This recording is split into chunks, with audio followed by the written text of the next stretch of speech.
ಮುಖ್ಯಮಂತ್ರಿಗಳಿಗೆ ಉಪಮುಖ್ಯಮಂತ್ರಿಗಳಿಗೆ ಕೋಲಾರ ಜಿಲ್ಲೆಯ ಎಲ್ಲ ಶಾಸಕರು ಮಾಜಿ ಶಾಸಕರು ನಾನು ಕೂಡ ಅಲ್ಲಿ ಮಾಜಿ ಲೋಕಸಭಾ ಅಭ್ಯರ್ಥಿಯಾಗಿದ್ದವನು ನಾನು ನಾವೆಲ್ಲ ಒಟ್ಟಿಗೆ ಸೇರಿ ಅಧ್ಯಕ್ಷರಿಗೆ ಮತ್ತು ಮುಖ್ಯಮಂತ್ರಿಗಳಿಗೆ ಜವಾಬ್ದಾರಿಯನ್ನು ಕೊಟ್ಟಿದ್ದೇವೆ. ಅಭಿಪ್ರಾಯಗಳನ್ನೆಲ್ಲವನ್ನು ಹೇಳಿದ್ದೇವೆ. ಎಲ್ಲರದ್ದು ಅಭಿಪ್ರಾಯ ಕ್ರೋಢೀಕರಿಸಿದ್ದಾರೆ. ಅಂತಿಮವಾಗಿ ಹೈಕಮಾಂಡ್ ಏನು ತೀರ್ಮಾನ ತಗೊಂಡ್ರೆ ಅದಕ್ಕೆ ಬದ್ಧವಾಗಿರ್ತೀವಿ. ಕೋಲಾರ ಮತ್ತು ಚಿಕ್ಕಬಳ್ಳಾಪುರ ಎರಡೂ ಕೂಡ ಗೆಲ್ಲಿಸುವಂಥ ಕೆಲಸ ಮಾನ್ಯ ಮಂತ್ರಿಗಳಾದಂಥ ಸುರೇಶ್ ಅವರು ಇನ್ಚಾರ್ಜ್ ಕೋಲಾರ, ನಾನು ಮತ್ತು ಸುಧಾಕರ್ ಅವರು ಕೋಲಾರ ಚಿಕ್ಕಬಳ್ಳಾಪುರ ಮತ್ತು ಬೆಂಗಳೂರು ಗ್ರಾಮಾಂತರ ಇದ್ದೀವಿ. ನಮ್ಮೆಲ್ಲರದ್ದು ಜವಾಬ್ದಾರಿ ಇದೆ. ಆ ಎರಡು ಕ್ಷೇತ್ರನ ಗೆಲ್ಲಿಸೋದು ಬಹಳ ಮುಖ್ಯ. ಮತ್ತು ನಾನು ರಾಜ್ಯದಲ್ಲಿ ಎಲ್ಲ ಕಡೆ ಕೂಡ ಪ್ರವಾಸ ಮಾಡಿ ಕಾಂಗ್ರೆಸ್ನ ಗೆಲ್ಲಿಸುವಂಥ ಕೆಲಸವನ್ನು ಮಾಡ್ತೇನೆ. ಜೊತೆಗೆ ಇದು ಮುಖ್ಯವಾಗಿ ಈ ಎರಡು ಕ್ಷೇತ್ರ ಕೂಡ ನಾನೇ 7 ಸಾರಿ ಗೆದ್ದಿರುವಂಥ ಕ್ಷೇತ್ರ, ಮತ್ತೆ ಅದು ಗೆಲ್ಲಬೇಕು. ಚಿಕ್ಕಬಳ್ಳಾಪುರ ಕೂಡ ಗೆಲ್ಲಬೇಕಂತ. ಆದ್ದರಿಂದ ಇವಕ್ಕೆ ಹೆಚ್ಚಿನ ಮೊಹಮ್ಮದ್ ಯಾಹಿಯಾ ಕುರಿ ಸಾಕಿ ವರ್ಷಕ್ಕೆ 40 ಲಕ್ಷ ಗಳಿಸ್ತಿದ್ದಾರೆ.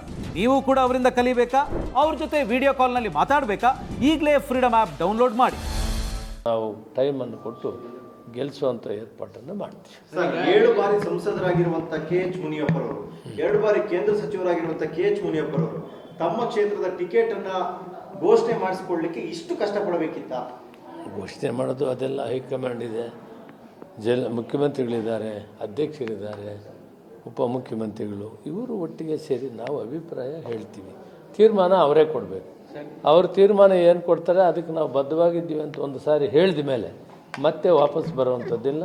ಅದು ಯಾರೇ ಕ್ಯಾಂಡಿಡೇಟ್ ಮಾಡಲಿ ಗೆಲ್ಲಿಸೋ ಜವಾಬ್ದಾರಿ ಎಲ್ಲ ಶಾಸಕರು, ಮಾಜಿ ಶಾಸಕರು, ನಮ್ಮ 3 ಮಂತ್ರಿಗಳಿಗೂ ಇದೆ. ಆ ಕೆಲಸವನ್ನು ಮಾಡ್ತೀವಿ. ಸ್ಪರ್ಧೆ ಮಾಡಿದಾಗಲೂ ಕೂಡ SC ಲೆಫ್ಟ್ ರೈಟ್ ಅನ್ನೋ ವಿಚಾರ ಬರಲಿಲ್ಲ. ಮುನಿಯಪ್ಪ ಅವರಂತ ಅಭ್ಯರ್ಥಿ ಆಗ್ತಿದ್ರೆ ಈ ಬಾರಿ SC ಲೆಫ್ಟ್ ಕೊಡಬೇಕು ಅನ್ನೋ ವಾದ ಯಾಕೆ ಶುರುವಾಯಿತು? ನಿಮ್ಗೆ ತಪ್ಪು ಅಂದ್ರೆ ನೀವು ಕೇಳ್ತಿರೋರು ಕೊಡಬಾರ್ದು ಅನ್ನೋ ಕಾರಣಕ್ಕಾಗಿ SC ರೈಟಿಗೆ ಕೊಡಬೇಕು, ಲೆಫ್ಟಿಗೆ ಬೇಡ ಅಂತ ಶುರುವಾಗಿದೆ. ಈಗ ಯಾಕೆ ಬಂತು ಸರ್? ಸಾಮಾನ್ಯವಾಗಿ 2 ರೈಟು 2 ಲೆಫ್ಟ್ ಕೊಟ್ಟು ಒಂದು ಬೋಗಿ ಅಥವಾ ಲಂಬಾಣಿ ಕೊಡೋದು ಸಾಮಾನ್ಯವಾಗಿ ನಡ್ಕೊಂಬಂದಿತ್ತು. ಈ ಸಾರಿ ಈಗ ನಾವು ನಮ್ಮಲ್ಲೀಗ 3 ರೈಟ್ ಕೊಟ್ಟಿದ್ದಾರೆ, 2 ಲೆಫ್ಟ್ ಕೊಡಬೇಕಂತ ಅವರ ಅಭಿಪ್ರಾಯ ಇದೆ. ಅಲ್ಟಿಮೇಟ್ಲಿ ಅವ್ರಿಗೆ ಯಾವುದಕ್ಕೆ ಕೊಡಲಿ, ಲೆಫ್ಟ್ ರೈಟ್ ಕೊಡಲಿ, ಬೋವಿ ಕೊಡಲಿ, ಯಾರಿಗೇ ಕೊಡಲಿ, ನಾವೊಂದು ಮಾತು ಕೊಟ್ಟಿದ್ದೀವಿ. ಕಾಂಗ್ರೆಸ್ ಪಕ್ಷನ ಗೆಲ್ಲಿಸ್ತೀವಿ, ಸೀಟನ್ನು ಕೊಡೋದು ನಿಮಗೆ ಅಂತ ತೀರ್ಮಾನ ಹೇಳಿದ್ದೀವಿ.